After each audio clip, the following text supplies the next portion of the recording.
So John Jones versus Stipe Miocic was a great fight. It was a great fight. We obviously had to talk about the fight, and then we're gonna go ahead and talk about all the other stuff that's going around in the MMA world because it is freaking hilarious. It's a freaking movie. We're seeing things that we've never seen before, and I want to cover them so freaking bad, and that's exactly what we're gonna do. But first, let's go ahead and talk about this fight. So John Jones did fight a smart fight against Stipe Miocic. Just go ahead and get that out the way. But we do have to mention the fact that Stipe Miocic is 42 years old. He is a fighter that's past his prime, but nonetheless, John Jones was looking really damn good. He was posting whenever he wanted against Stipe Miocic. Stipe Miocic never really seemed to understand that he was getting baited into exchanges for whatever reason, but that could just be, it could be an age thing, you know what I'm saying? Because yeah, ring rust is a big one because obviously Stipe Miocic hasn't been in the ring in a long time, or the octagon. He hasn't been in the octagon for a long time, and he's fighting one of the best fighters to ever fight in MMA. And John Jones proved that tonight. So we got to mention that. We have to mention that absolutely. And let's go ahead and mention the obvious as well. Stipe Miocic was slow. His footing wasn't really there. There was moments in this matchup where he was just getting punched in the face and smiling, like, bro, what kind of reinforcement on defense is that? That's insane. That's insane decision making from Stipe Miocic.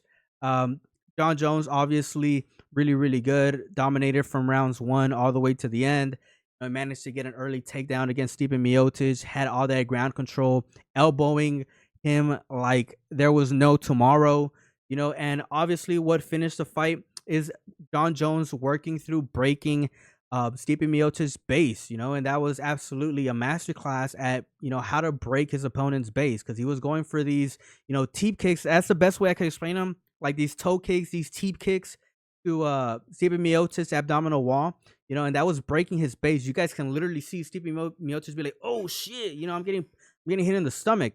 And during those, little small exchanges, John Jones was just advancing his offense, So kudos to John Jones. He did his thing in the striking, and he was pretty much able to finish this fight with a spinning heel kick to the abdominal wall, pretty much hitting the ribs flush on Stipe Miocic, and that's what pretty much knocked him down. John Jones was able to then, follow up with some strikes, and then that was it. That was it, ladies and gentlemen. That was how John Jones pretty much dominated Stipe Miocic. So yeah, obviously, he handled his business against Stipe Miocic. But I just want to go ahead and just rewind a little bit and just talk about everything that led up to this fight because he was getting a whole lot of hate from all directions, leading up to this fight because, obviously there was a lot of people saying that he was a duck for ducking Tom Aspinall. You know what I'm saying? I even made a video saying that he was ducking interviews from people that were obviously going to be, asking him questions surrounding the Tom Aspinall situation.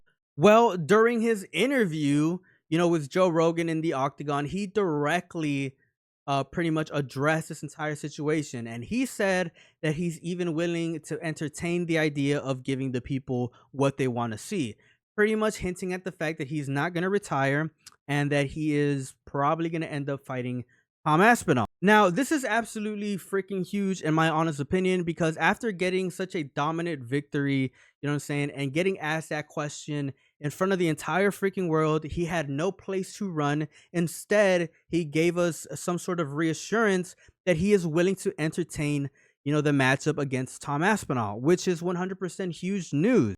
But here's the thing, ladies and gentlemen, is that exactly what we're going to get? Are we going to get John Jones versus Tom Aspinall?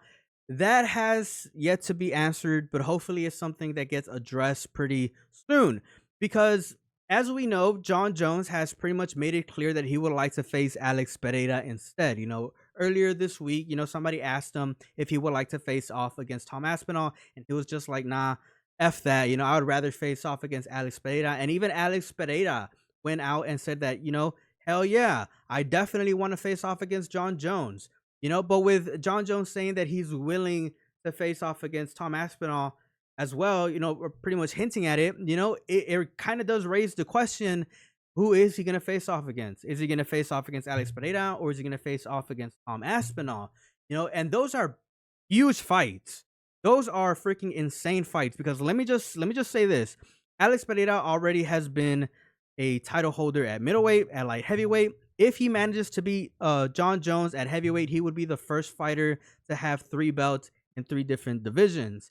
For Tom Aspinall, he's been the interim title holder for like a year now. You know what I'm saying? And it would make sense for John Jones to fight Tom Aspinall first because, he is the interim title holder. Like, is Tom Aspinall going to be the interim for another freaking year?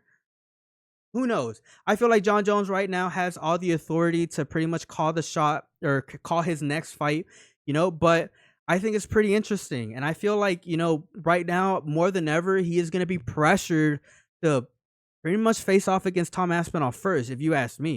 Even though the possibility for those 2 matchups would be absolutely insane, it would break the internet whenever they are announced, and people are just going to make all these hype videos surrounding those fights respectively. And the pressure is on. The pressure is on, ladies and gentlemen, and it was crazy to see that minutes after John Jones said that he is willing to give people exactly what they want to see, there was already people talking on the internet. There was already people making comments on Twitter, surrounding this idea. And it's insane that there is a YouTuber out there. I won't say his name, but I'm pretty sure you guys know who the hell I'm freaking talking about. You know what I'm saying? That is pretty much the Ali Abdelaziz of Tom Aspinall.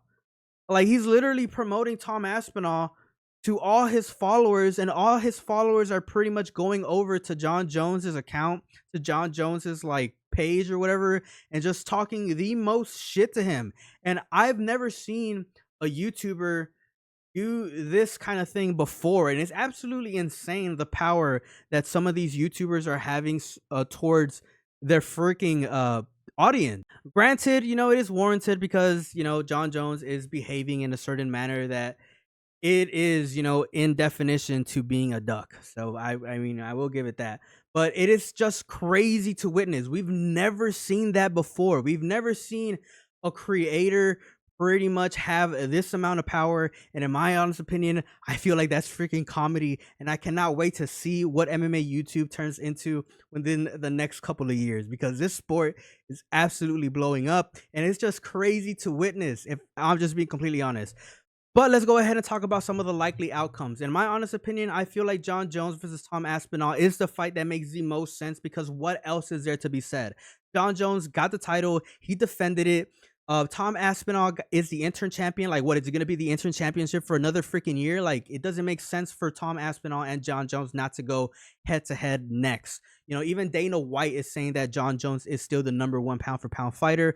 Like, what else needs to be pushed? What else needs to be pushed? This fight is going to be so freaking insane. The amount of people that are going to be tuning in to watch this is going to go through the roof, if I'm just being completely freaking honest. That's why I think the likelihood of us seeing Tom Aspinall versus John Jones is a lot more likely than us seeing Alex Pereira take on John Jones. I feel like John Jones is probably gonna fight Tom Aspinall whether he wins or loses. I feel like he's probably gonna retire after that fight, and then we might even see Alex Pereira face off against Tom Aspinall within the next year or two, if I'm just being completely honest. And I feel like that's the most likely timeline, but I want to know what you guys think down in the comment section below. A lot of things are going on with this fight. The fighters, the fans, it's just absolutely insane. Right now, MMA world is buzzing, and it's completely crazy. But let me know what you guys think down in the comment section below. If you guys enjoyed this video, you found it entertaining, make sure you guys subscribe to this channel. We're going to be uploading more MMA content as the days come. As always, it's a pleasure. Peace out and have a good one.